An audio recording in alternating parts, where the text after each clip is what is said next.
Hi friends, आप लोग देख रहे हैं ऑनेस्ट ट्यूटोरियल और मैं हूं अकरम शेख। फ्रेंड्स, आज हम वीडियो के अंदर यहाँ पे कवर करेंगे अकाउंटेंसी की जो जनरल एंट्रीज जो है। तो उसके अंदर जो हम गुड्स जो बिजनेस के अंदर लेके आते हैं तो उसको हम परचेज बोलते हैं, लेकिन जब गुड्स जब बाहर जाता है यानी कि हम जब उसका सेल्स करते हैं तो उसको हम लोग बोलते हैं सेल्स। लेकिन गुड्स जो है उसको सेल्स करने के अलावा भी बहुत सारी चीज़ है, यानी हमारा गुड्स जो है वो बिजनेस में से और भी किसी प्रकार से बाहर जा सकता है। तो कौन कौन सी कंडीशंस होगी और उसकी जर्नल एंट्रीज किस तरह से बनती है वो हम इस वीडियो के अंदर कवर कर रहे हैं यहाँ पे। तो आपके सामने इलस्ट्रेशन यहाँ पे दिया हुआ है। Write journal entries for the following transactions in the book of Muralidhar, यानी कि हमें मुरलीधर की एक बुक बनानी है, यानी जर्नल बुक बनानी है और उसमें हमको ये सारी एंट्रीज को नोट डाउन करना है। यहाँ पे आपको दिया हुआ है ईयर 2014, उसके बाद दिया है मई और फिर उसकी सीरियल वाइज उसकी डेट्स दी हुई मई मंथ की। तो सारी डेट्स जो है वो आपको सीक्वेंस में आपको दिखाई दे रही होगी कि एक के बाद एक सारी डेट्स यहाँ पे लिखी हुई है। और सारी जो ट्रांजेक्शन्स जितने भी है वो सबके सब कौन से महीने के, मई महीने के ही है। तो जब आप लोग जर्नल एंट्री लिखेंगे तो सबसे पहले ऊपर जर्नल बुक ऑफ मुरलीधर लिखेंगे और उसके बाद फिर पहली बार जब लिखेंगे तो सबसे पहले डेट कॉलम में आप लोग क्या लिखेंगे, 2014, उसके बाद उसका मंथ लिखेंगे और फिर जब तक महीना चेंज नहीं होता है तब तक ये डेट को आप सिर्फ ऐसे डेट ही लिख सकते हैं जर्नल एंट्रीज के अंदर। कोई प्रॉब्लम नहीं है, हर बार फिर ईयर और यहाँ पे मंथ लिखने की आपको कोई ज़रूरत नहीं पड़ेगी। तो फ्रेंड्स, फटाफट पहले तो जो स्क्रीन के ऊपर आपको जो 30 तारीख तक के जितने भी आपको ये जो ट्रांजेक्शन्स जो है वो सब दिख रहे हैं वो सब आप लोग नोट डाउन करिए वीडियो को पॉज करके। उसके बाद में आपको स्क्रीन चेंज हो जाएगी, इसलिए मैं आपको एक एक ट्रांजेक्शन आपको समझाऊंगा कि इसकी इफेक्ट किस तरह से डेबिट और किस तरह से क्रेडिट में इसकी इफेक्ट आती है। तो फटाफट पहले आप लोग ये सारी एंट्रीज को नोट डाउन कर लीजिए। उम्मीद करता हूँ आपने सारी एंट्रीज को नोट डाउन कर लिया होगा। तो अभी स्क्रॉल करता हूँ मैं और नीचे जाते हैं हम लोग।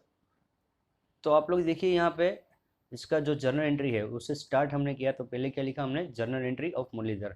ये चीज़ लिखना फ्रेंड्स बहुत ही ज़रूरी है, कंपलसरी है, क्योंकि तभी हमको पता चलेगा कि हम किसकी बुक्स यानी कौन सा बिजनेस का ओनर जो है या बिजनेस जो फॉर्म है किसकी बुक्स हम लोग लिख रहे हैं उससे हमको पता चलेगा। तो जर्नल एंट्री ऑफ मुरलीधर और फिर जो उसका जो फॉर्मेट है डेट पर्टिकुलर, LF यानी कि लेजर फोलियो नंबर, फिर debit amount and credit amount. अब यहाँ पे हमने रुपीज़ का सिंबल लगाया क्योंकि हम लोग इंडिया के अंदर हमारा जो सिंबल है वो क्या है, हमारी करेंसी रुपीज़ है, तो हम लोग यहाँ पे वो वाली करेंसी को हम लोग यहाँ पे उसका सिंबल यहाँ पे लगा सकते हैं। अब सबसे पहले हमने क्या लिखा डेट के अंदर 2014 मई 1।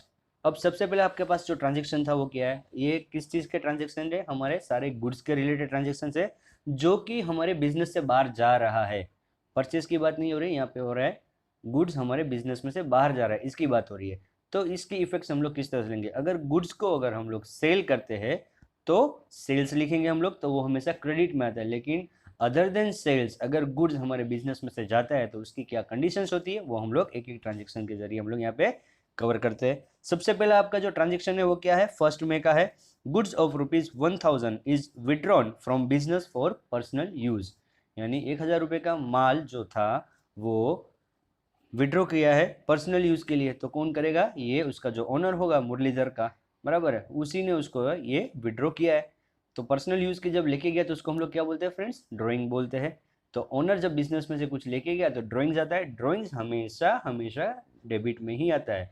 तो ड्राइंग्स अकाउंट, फिर लास्ट में लिखा हमने DR यानी कि डेबिट, और उसी लाइन के अंदर डेबिट कॉलम के अंदर 1000 रुपीज़ का विड्रॉ किया था ना गुड्स, तो 1000 रुपीज़ यहाँ पे लिख दिया। अब आगे थोड़ा स्पेस छोड़ने का है, उसके बाद फिर जो हम लोग एंट्री लिखना शुरू करेंगे वो कौन सा वर्ड स्टार्ट होगा, टू से स्टार्ट करेंगे हम लोग और बाद में लिखेंगे हम लोग परचेज अकाउंट। हालांकि यहाँ पे हमारे बिजनेस में से क्या गया, 1000 रुपये का गुड्स उसने विड्रॉ किया था ना, तो गुड्स हमारे बिजनेस में से गया, ये सेल तो हुआ नहीं, इसलिए हम लोग सेल्स भी यहाँ पे नहीं लिख सकते।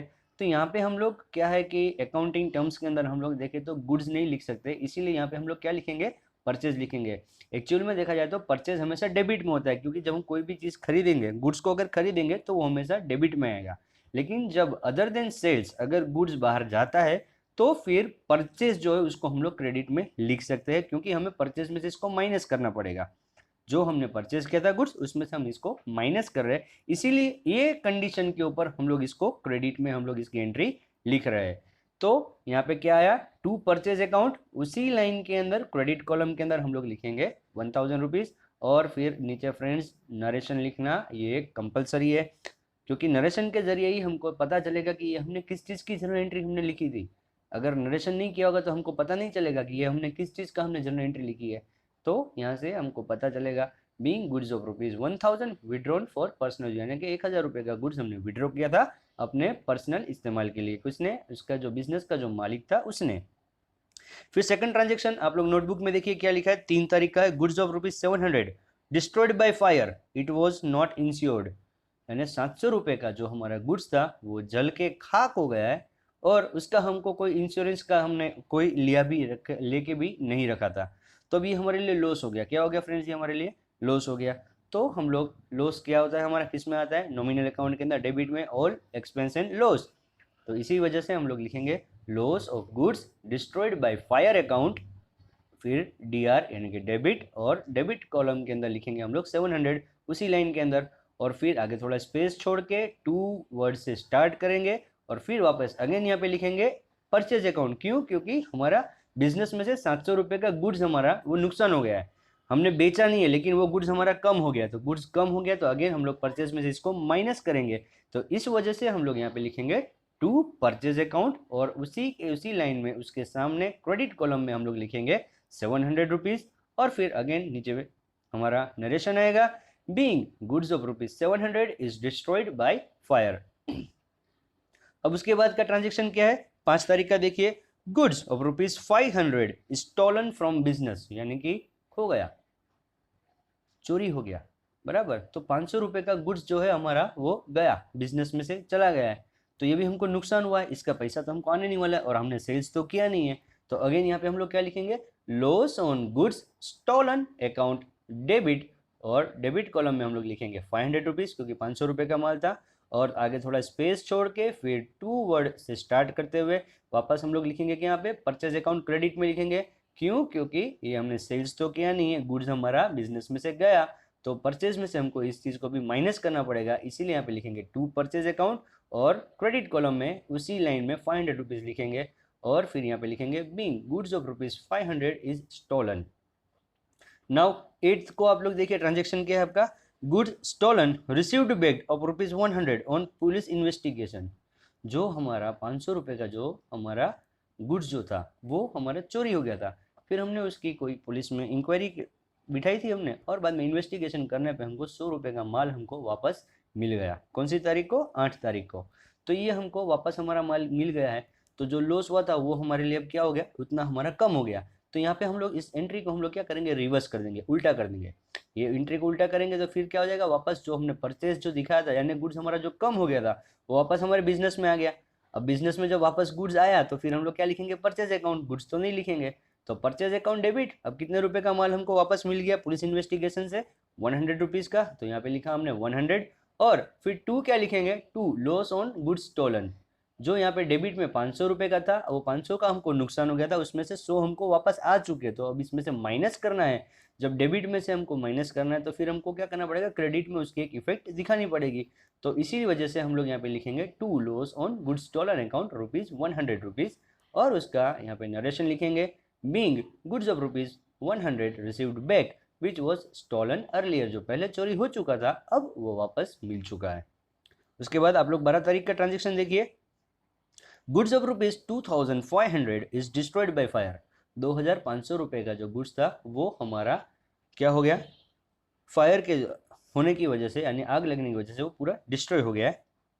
Insurance company has admitted claim for it. Insurance company ने बोला कि भाई हम आपको इसका क्लेम जो है वो हम लोग आपको पे कर देंगे, यानी 2500 रुपये का जो हमारा गुड्स था वो डिस्ट्रॉय हो गया, वो हमारा जल के पूरा खाक हो गया, ख़त्म हो गया, यानी अब हमको उसका कुछ कीमत तो मिलने वाली नहीं है, उसको हम बेच भी नहीं सकने वाले, बराबर है। लेकिन इसको सेल्स तो किया नहीं था, हम उसको सेल्स में तो नहीं दिखाएंगे, तो फिर क्या करेंगे, गुड्स गया हमारा तो परचेज में से माइनस कर देंगे हम। लेकिन यहाँ पे क्या हुआ है, इंश्योरेंस कंपनी ने एडमिट किया, इंश्योरेंस कंपनी, हमने इस चीज़ का इंश्योरेंस लिया था और इंश्योरेंस कंपनी ने ऐसा बोला कि भाई आपका जो नुकसान हुआ है उसकी भरपाई हम लोग कर देंगे।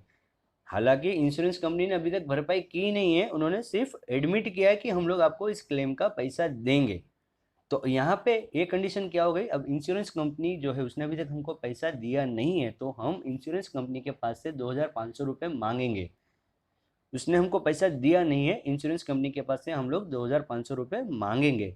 तो जब हम किसी के पास पैसा मांगते हैं तो वो पार्टी जो होगी वो हमारे कहाँ पे आएगी, डेबिट में आती है। क्यों? क्योंकि उसके पास हम पैसा मांग रहे हैं, यानी कि उसने हमारे बिजनेस से हमने इंश्योरेंस का प्रीमियम तो भरा होगा ना, हमने उसका इंश्योरेंस का प्रीमियम भरा है, अभी तक उसने हमको हमारा जो नुकसान हुआ है उसका पैसा उसने हमको दिया नहीं है। तो इंश्योरेंस कंपनी कौन होगी? एक आर्टिफिशियल पर्सन होगी। आर्टिफिशियल पर्सन किस में आता है? पर्सनल अकाउंट के अंदर। डेबिट द रिसीवर, तो उसने पहले हमारे से प्रीमियम तो लिया होगा ना, अब उसकी बारी है हमारे को जो नुकसान हुआ उसका पैसा देने की, लेकिन अभी तक उसने दिया नहीं है, तो हम इसको यहाँ पे ट्रीट करेंगे डेबिट द रिसीवर की तरह। तो इंश्योरेंस कंपनी जो होगी वो कहाँ पे आएगी? यहाँ पे डेबिट में आएगी। Insurance company account debit ₹2500। To again फिर क्या लेंगे हम लोग? आगे स्पेस छोड़ के टू से स्टार्ट करके लिखेंगे परचेज अकाउंट और 2500। क्यों? क्योंकि 2500 का माल तो हमारा जल गया है और हमने सेल्स तो किया नहीं, तो हम सेल्स नहीं लिखेंगे, लेकिन गुड्स जब हमारा बिजनेस में से बाहर तो गया, वो तो इतना तो हमको नुकसान हो ही चुका है तो गुड्स का, तो ये हमको परचेज में से माइनस करना पड़ेगा। इसीलिए यहाँ पे हम लोग टू में क्या लिखेंगे? परचेज अकाउंट, यानी कि क्रेडिट में हम लोग लिखेंगे परचेज अकाउंट। शायद ये कंसेप्ट आपको समझ में आया होगा। इंश्योरेंस कंपनी क्यों हमने डेबिट में लिया? क्योंकि हम उसके पास पैसा मांग रहे हैं, उसने एडमिट कर दिया कि मैं आपको क्लेम दूंगी, इंश्योरेंस कंपनी ने बोल दिया कि हम आपको क्लेम देंगे, लेकिन अभी दिया नहीं है। तो इसको हम लोग एक तरह से डेप्टर की तरह भी हम लोग इसको यहाँ पे ट्रीट कर सकते हैं, क्योंकि डेटर से भी हमको क्या होता है? पैसा लेना होता है। तो जो डेटर होता है उसका नाम कहाँ पे मेंशन करते हैं? डेबिट में मेंशन करते हैं ना। तो इसी प्रकार से इंश्योरेंस कंपनी को भी हम लोग यहाँ पे डेबिट में हम लोग लिखेंगे। अब उसके बाद का जो ट्रांजेक्शन है 15 तारीख का, वो क्या है आपके सामने? 15th का जो ट्रांजेक्शन है वो है हमारा goods of ₹4000 is destroyed due to sinking of steamer. जहाज में, पानी का जो जहाज होता है उसमें हमारा माल जा रहा था, 4000 रुपये का माल था और वो डूब गया। For which insurance company has admitted claim of 50% amount. Insurance company ने बोला कि भाई जितने का माल था उसमें से 50% हम लोग आपको देंगे, 50% ही देंगे, 50% नहीं देंगे, ऐसा बोला है। अभी ये कंडीशन यहाँ पे क्या हुई? अगले अगले वाले जो एग्जांपल था उसमें ये कंडीशन था कि जितना माल का नुकसान हो गया वो पूरा भरपाई करने के लिए उसने एग्री किया था, दिया नहीं था। और यहाँ पे ये हुआ है, अभी भी एग्री हुआ है, लेकिन 50% के लिए एग्री हुए। तो मेरा गुड्स कितना था? 4000 रुपये का था यहाँ पे। जब 4000 का गुड्स था तो इंश्योरेंस कंपनी ने बोला आपको 50% दे देंगे, तो अभी तक दिया तो नहीं है, तो सेम कंडीशन अगले वाली जैसी थी वैसी, इंश्योरेंस कंपनी अकाउंट डेबिट ₹2000, क्योंकि 2000 रुपये हमें उससे लेने बाकी है। उसने सिर्फ एडमिट किया है क्लेम कि हाँ हम लोग आपको देंगे, दिया नहीं है। अगर दे दिया होता तो हमको कैश या तो बैंक में आ जाता, तो बैंक अकाउंट हमारा बढ़ जाता इंक्रीज, तो हम लोग कैश और डेबिट के अंदर क्या ले लेते? कैश या तो बैंक ले लेते। लेकिन अभी इसने हमको पैसा दिया नहीं है ना, तो फिर यहाँ पे क्या लिखेंगे? इंश्योरेंस कंपनी का अकाउंट का नाम हम लोग लिखेंगे डेबिट के अंदर। तो यहाँ पे लिखा हमने insurance company account debit ₹2000 debit column में। अब टोटल माल तो मेरा 4000 का था, 50% का ही इसने दावा किया कि भाई 50% मैं आपको दूंगा, तो बाकी का 50% तो क्या हुआ? मेरा नुकसान हो गया। तो नुकसान है, लॉस क्या होगा हमारा? लॉस हम लोग कहाँ दिखाएंगे? डेबिट के अंदर। तो इसीलिए यहाँ पे लिखाएंगे loss on goods destroyed due to sinking of steamer. जहाज के डूब जाने की वजह से हमें माल का नुकसान हुआ है। कितने का? 2000 रुपये, क्योंकि 2000 हमें मिलेंगे, लेकिन और 2000 का तो नुकसान ही है, उस तो हमको वापस मिलने वाले तो है नहीं है। इसीलिए यहाँ पे डेबिट के अंदर हमने लिखा loss on goods destroyed due to sinking of steamer account, और डेबिट में हमने लिखा 2000 रुपीज। और अगेन आगे थोड़ा स्पेस छोड़ के टू वर्ड्स के साथ स्टार्ट करते हुए परचेज अकाउंट लिखा। क्यों? क्योंकि सेल्स तो किया नहीं हमने और गुड्स तो हमारा गया है बिजनेस में से, तो परचेज में से हमें माइनस करना पड़ेगा ना इतना गुड्स, तो क्योंकि गुड्स को हमें निकलना तो है ही। तो यहाँ पे परचेज में से माइनस करने के लिए क्रेडिट में हमने लिखा टू परचेज अकाउंट, और क्रेडिट कॉलम में उसी लाइन के अंदर हम लोग लिखेंगे 4000, और नरेशन में हम लोग क्या मेंशन करेंगे? Being goods of ₹4000 loss due to sunk of steamer, insurance company admitted claim of ₹2000। देखो ट्रांजेक्शन के अंदर अगर हमने नरेशन लिखा है तो हमको ये नरेशन के बेस के ऊपर हमें आगे इन फ्यूचर हमको पता चल जाएगा कि ये ट्रांजेक्शन में हम क्या लिखना चाहते थे और क्या हुआ था। इससे हमको पता चल गया भाई 4000 का माल था, वो हमारा जो था वो डूब गया था, और इंश्योरेंस कंपनी ने बोला था कि हम 2000 रुपये आपको देंगे। ये हमको नरेशन के बेस के ऊपर हमको पता चल जाएगा। अब 16 तारीख का आप लोग ट्रांजेक्शन देखिए क्या लिखा है आपने? Goods of ₹500 given as donation. हमने क्या किया? चैरिटी कर दिया, यानी कि किसी को डोनेशन दे दिया हमने, 500 रुपये का गुड्स दे दिया। यहाँ पे भी क्या हुआ? गुड्स को बेचा तो नहीं है, लेकिन बिजनेस में से 500 रुपये का गुड्स तो गया, तो अगेन परचेज में से हमको माइनस करना पड़ेगा ना, तो परचेज को हम लोग क्रेडिट में लिखेंगे। लेकिन अब क्या है? डोनेशन, तो डोनेशन ये हमारा क्या हुआ? हमने डोनेशन दिया तो इससे हमको कुछ बेनिफिट तो होने नहीं वाला ना, बेनिफिट तो कुछ होने नहीं वाला है, तो हमको बिजनेस में तो कुछ आ नहीं रहा है, तो ये हमारे लिए क्या हुआ? एक एक्सपेंस है। क्या है हमारे लिए? डोनेशन। हमारे लिए लॉस गिन लो या एक्सपेंस गिनो, तो डोनेशन अकाउंट उसको लिखेंगे हम लोग डेबिट के अंदर, डेबिट कॉलम में लिखेंगे उसी लाइन में 500 रुपीज़ टू परचेज अकाउंट ₹500, क्योंकि सेल्स तो हुआ नहीं है लेकिन गुड्स गया है, तो जब गुड्स सेल्स के अलावा बाहर जाएगा तो क्या करेंगे, परचेज में इसको माइनस करना है, तो परचेज डेबिट में होता है और माइनस करने के लिए क्या करेंगे, परचेज को क्रेडिट में लिखेंगे तो वो अमाउंट हमारी माइनस होगी। तो यहाँ पे नरेशन लिखेंगे being goods of ₹500 given as donation, 500 रुपये का हमने गुड्स जो है वो एज ए डोनेशन हमने दे दिया है। अब 20 तारीख का ट्रांजेक्शन देखिए अब क्या है, goods of ₹200 distributed as free sample for advertisement purpose, 200 रुपये का माल हमने फ्री सैंपल में हमने एडवर्टाइजमेंट करने के लिए, यानी हमने अपना सेल्स बढ़ाने के लिए किसी पार्टी को हमने क्या किया कि वो एडवर्टाइजमेंट परचेज करने के लिए, एडवर्टाइजमेंट करने के लिए हमने उसको सैंपल में 200 रुपये का माल दे दिया। अब अभी तो हमने सैंपल में दिया है तो उसका तो हमको कीमत तो आने नहीं वाली, उसका पैसा तो हमें नहीं आने वाला है, तो ये हमारे लिए क्या हो गया, नुकसान हो गया ना। और सेल्स तो हुआ नहीं ना, सेल्स करने के लिए हमने एडवर्टाइजमेंट करने के लिए हमने गुड्स दिया है, तो गुड्स का पैसा तो आने नहीं वाला है, तो जो गुड्स होगा वो अगेन सेल्स के अलावा हमारा बिजनेस में से बाहर गया, तो वापस क्रेडिट में तो हम लोग क्या लिखेंगे, परचेज लिखेंगे। अब डेबिट में क्या आएगा, डेबिट में हमने ये जो है वो हमने क्या किया, इसको सैंपल में दिया, तो हम लोग यहाँ पे लिखेंगे एडवर्टाइजमेंट अकाउंट, क्या लिखेंगे, एडवर्टाइजमेंट अकाउंट, यानी ये हमारा एक तरह का क्या एक्सपेंस है। अभी हमको यहाँ पे रोकड़ा हमने दिया नहीं है, ये हमारे लिए नुकसान है ना, हमने यहाँ पे रोकड़ा नहीं दिया लेकिन कैश नहीं दिया, लेकिन ये हमारा एक्सपेंस तो हुआ ना, क्योंकि हमने एक एडवर्टाइजमेंट करने के लिए हमने यहाँ पे वो गुड्स को दिया हुआ है। तो advertisement account debit 200 rupees, debit column में थोड़ा स्पेस छोड़ के 2 वर्ड्स के साथ स्टार्ट करते हुए परचेज अकाउंट लिखेंगे, क्यों, क्योंकि गुड्स जो है वो अदर देन सेल्स हमारा बिजनेस में से बाहर गया है, 200 रुपीज़ क्रेडिट कॉलम में, और नरेशन में लिखेंगे being goods of ₹200 is distributed as free sample. फिर 22 तारीख का आप लोग ट्रांजेक्शन देखिए क्या है फ्रेंड्स, 22 तारीख को goods of ₹400 received as a free sample from manufacturer, 400 रुपये का गुड्स हमको मिला है, मैन्युफैक्चरर यानी जो उसका उत्पादन जो कर रहा था उसने हमको दिया और हमको फ्री सैंपल में दिया है।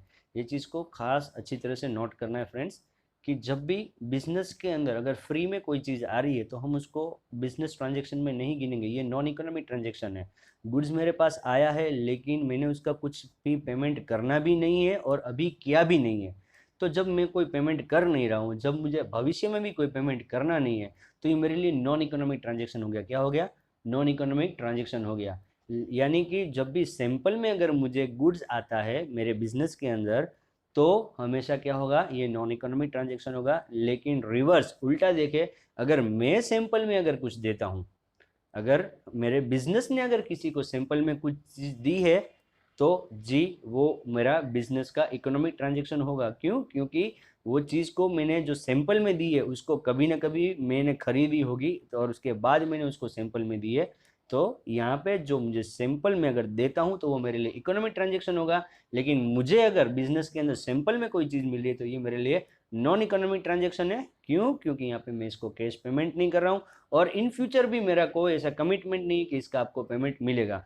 हाँ, जो सैंपल मुझे मिला है उसके बेस के ऊपर बाद में इन फ्यूचर में उसको नया ऑर्डर दे सकता हूँ, तो जब मैं उसको ऑर्डर दूंगा और जब वो मेरा कोई डीलिंग होगा तो फिर वो इकोनॉमिक ट्रांजेक्शन होगा। लेकिन अभी मुझे जब सैंपल मिलेगा तो वो नॉन इकोनॉमिक ट्रांजेक्शन रहेगा।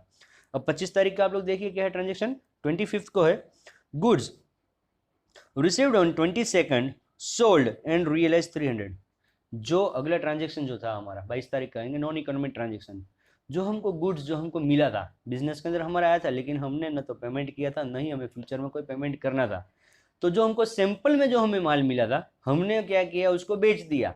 अब हमने उसको बेच दिया तो क्या हुआ, पैसा आया ना बिजनेस के अंदर। एक बार पहले अगले ट्रांजेक्शन में ये हुआ था कि बिजनेस में गुड्स आया था लेकिन हमें पैसा दिया भी नहीं था और पैसा देना भी नहीं था, तो हमारा क्या होता है, गुड्स का जो स्टॉक जो था, स्टॉक ऑफ गुड्स जो था वो हमारा इंक्रीज हो चुका था ऑलरेडी, लेकिन क्या हुआ था, हमने पेमेंट नहीं किया था और देना भी नहीं था, इसलिए हमने उसको नॉन इकोनॉमिक ट्रांजेक्शन रखा था। अब यहाँ पे क्या हुआ, जो मेरे पास सैंपल में जो गुड्स आ चुका था उसको मैंने 300 रुपये में बेच दिया। जब मैं 300 रुपीज़ में बेच दिया, जब मैंने बेचा तो बिजनेस में मेरे पास कैश आया ना, तो कैश क्या, real account debit what comes in, इसीलिए कैश आया, तो ये इकोनॉमिक ट्रांजेक्शन बन गया ना अभी, क्योंकि यहाँ पे हमको बिजनेस में रुपया मिल गया। तो यहाँ पे लिखेंगे कैश अकाउंट डेबिट ₹300। अब मैंने क्या किया, गुड्स को सेल्स किया है, यहाँ पे मैंने सैंपल में नहीं दिया है, सैंपल में दिया होता तो क्या होता, मेरा एक्सपेंस हो जाता, तो मैं यहाँ पे परचेज लिखता, लेकिन मैंने सैंपल में नहीं दिया, मैंने क्या किया, कैश में बेच दिया वो। यहाँ पे मैंने गुड्स को बेचा है तो बेच दिया, तो फिर यहाँ पे क्या आ जाएगा, टू सेल्स अकाउंट। यहाँ पे परचेज लिखने की गलती नहीं करना, क्योंकि यहाँ पे मैंने उसको बेचा है, माल को, गुड्स को ही बेचा है, गुड्स को मैंने किसी और तरीके से दिया हुआ नहीं है इसलिए। तो cash account debit 300 rupees to sales account rupees 300, और फिर हम लोग नरेशन में लिखेंगे being goods received as a free sample is sold for rupees 300। तो 300 का हमको जो मुफ्त में फ्री में सैंपल जो हमको मिला था वो हमने 300 रुपये में रोकड़े में बेच दिया। तो समझ में आया होगा आपको ये एंट्री अच्छी तरीके से। अब 28th का आप जो ट्रांजेक्शन में देखिए क्या है, goods of rupees 1500 is destroyed by fire. 1500 रुपये का जो गुड्स था वो 1500 रुपये का गुड्स हमारा फायर के द्वारा यानी आग लगने की वजह से वो नुकसान हो गया। Insurance company has admitted claim of rupees 900। 900 रुपये तो इंश्योरेंस कंपनी ने बोला कि हम आपको पे कर देंगे, पे नहीं कर रही है, पे कर देंगे। ये हमने अगले ट्रांजेक्शन में हमने देखा किस तरह से करते, फिर भी हम लोग यहाँ पे देखते कैसे होगा। फिर rupees 200 realise from scrap of this good. क्या हुआ, टोटल 1500 रुपये का गुड्स था और उसमें से इंश्योरेंस कंपनी ने वो जल गया था, बराबर ना, डिस्ट्रॉयड बाय फायर था इसलिए जल गया था। वो जला हुआ माल का हमको इंश्योरेंस कंपनी ने बोला भाई आपको सिर्फ 900 रुपये मिलेंगे, इसके उससे ज़्यादा आपको नहीं मिल सकते। तो 900 रुपये तो हमको मिलने की गारंटी मिल गई कि 900 तो हमको मिल जाएंगे 1500 में से, बराबर है। फिर हमने क्या किया, उसको स्क्रैप में बेच दिया। स्क्रैप में बेच दिया तो हमको उसके और 200 रुपये हमको मिल गए। तो 200 रुपये मिल गए तो वो हमारे लिए क्या हो गया, इनकम हो गई, कैश आ गया ना हमारे पास। तो यहाँ पे देखिए क्या है, इंश्योरेंस कंपनी पहले डेबिट में ले लिया क्योंकि हमें उससे पैसे लेने हैं, उसने क्लेम एडमिट कर दिया कि हाँ हम आपको देंगे। तो इंश्योरेंस कंपनी अकाउंट डेबिट हो गया 900 रुपये। अब फिर हमने उसको जो स्क्रैप में बेच दिया तो हमको 200 रुपये और हमको मिल गए, यानी कि स्क्रैप में बेचने से हमको कैश आया। तो कैश अकाउंट डेबिट, क्यों कैश अकाउंट डेबिट, क्योंकि कैश कम्स इन है ना, रियल अकाउंट में डेबिट वर्ड कम्स इन। तो कैश हमारे पास आ गया 200 रुपीज़। तो 900 और 200 1100 होंगे, 900 इंश्योरेंस कंपनी देगी, 200 हमको मिल चुके हैं। 1100 रुपये का तो कामकाज हमारा हो गया। टोटल गुड्स कितने का था, 1500 का। तो अभी भी 400 रुपये की अभी भी कुछ कमी हो रही है। तो ये 400 रुपये जो है वो अब मेरे लिए क्या हो गया, कंप्लीट लॉस हो गया। तो यहाँ पे लिखूंगा जब भी लॉस होगा नॉमिनल अकाउंट डेबिट और एक्सपेंस एंड लॉस। तो लॉस में कहाँ पे दिखाऊंगा, डेबिट में। तो loss on goods destroyed by fire account debit 400 rupees debit column के अंदर, और फिर वापस क्रेडिट ट्रांजेक्शन के लिए आगे स्पेस छोड़ते हुए पहले सबसे पहले टू जो लिखेंगे, वर्ड जो है वो टू आएगा, और उसके बाद हम लोग लिखेंगे परचेज, क्योंकि गुड्स को हमने सेल्स तो किया नहीं है यहाँ पे। तो सेल्स नहीं किया तो सेल्स के अलावा हम लोग क्या लिखेंगे, जब गुड्स बाहर जाएगा तो टू परचेज अकाउंट। और परचेज अकाउंट, वो जो परचेज अकाउंट लिखा उसी लाइन के अंदर क्रेडिट कॉलम में रुपीज़ 1500 हम लिखेंगे, और फिर नरेशन लिखेंगे being goods of rupees 1500 destroyed by fire, insurance company admitted claim of rupees 900 and scrap sold for rupees 200 and loss of rupees 400 is recorded। यहाँ पे नरेशन के बेस के ऊपर हमको पता चल गया कि 1500 रुपये का गुड्स जो था वो जल गया है। 900 रुपये इंश्योरेंस कंपनी ने एडमिट कर दिया कि हम दे देंगे, बाकी का स्क्रैप में हमने माल बेच दिया, 200 रुपये हमको मिल चुके हैं, और बाकी का 400 रुपये का हमको इसमें नुकसान हुआ है। अब लास्ट ट्रांजेक्शन क्या है फ्रेंड्स आपका, goods of rupees 600 destroyed in rain which is sold for 200 rupees. 600 रुपये का माल हमारा बारिश में हमारा डिस्ट्रॉय हो चुका है, और उसमें हमने बेच के 200 रुपये हमने उसमें से कमा लिए। उसको हमने यानी कि जो भी डिस्ट्रॉय हुआ गुड्स जो था वो हमने उसके यानी स्क्रैप के अंदर हमने उसको डाल दिया, और 200 रुपये हमने उसमें से कमा लिए। तो 600 का माल था, 200 तो हमको कैश मिल गया, तो कैश आ गया हमारे पास। तो कैश अकाउंट डेबिट 200 रुपीज़। अब 600 का माल था, 200 आ गया, लेकिन 400 की तो नुकसान ही है ना हमको। तो फिर हम लोग क्या लिखेंगे, loss on goods destroyed in rain account debit, फिर लिखेंगे 400 रुपीज़ उसी लाइन के अंदर डेबिट कॉलम के अंदर, फिर आगे थोड़ा स्पेस यानी आगे थोड़ी जगह छोड़ेंगे, फिर वर्ड लिखेंगे हम लोग पहले सबसे पहले टू, और उसके बाद लिखेंगे परचेज, क्योंकि यहाँ पे हमने गुड्स को सेल्स नहीं किया है, फिर भी हमारा 600 रुपये का माल हमारा बिजनेस में से कम हो गया है। तो जब भी माल कम होगा बिजनेस के अंदर अदर देन सेल्स, तो हम लोग परचेज को क्रेडिट में लिखेंगे, क्योंकि परचेज हमेशा डेबिट में आता है, लेकिन वो परचेज वाला जो हमने गुड्स जो हमने परचेज किया था उसमें से हमें कम तो करना पड़ेगा। तो कम करने के लिए, उसमें माइनस करने के लिए हमें परचेज को क्रेडिट में दिखाना पड़ता है। तो यहाँ पे हमने लिखा टू परचेज अकाउंट, फिर क्रेडिट में हमने लिखा 600 रुपीज़। अब यहाँ पे आप लोग देखिए narration being goods of rupees 600 destroyed by rain sold for rupees 200 and difference of rupees 400 debited as loss. 600 रुपये का माल बारिश में हमारा ख़राब हो गया, 200 रुपये हमने उसके जो भी हमारा स्क्रैप में डाल के हमने उसके कमा लिए, और बाकी का 400 रुपये का जो था डिफरेंस वो हमने पूरा डेबिट किस में कर दिया, लॉस में कर दिया। तो फ्रेंड्स ये सारी हमारे ट्रांजेक्शन्स थे जो कि गुड्स के रिलेटेड ही थे आज।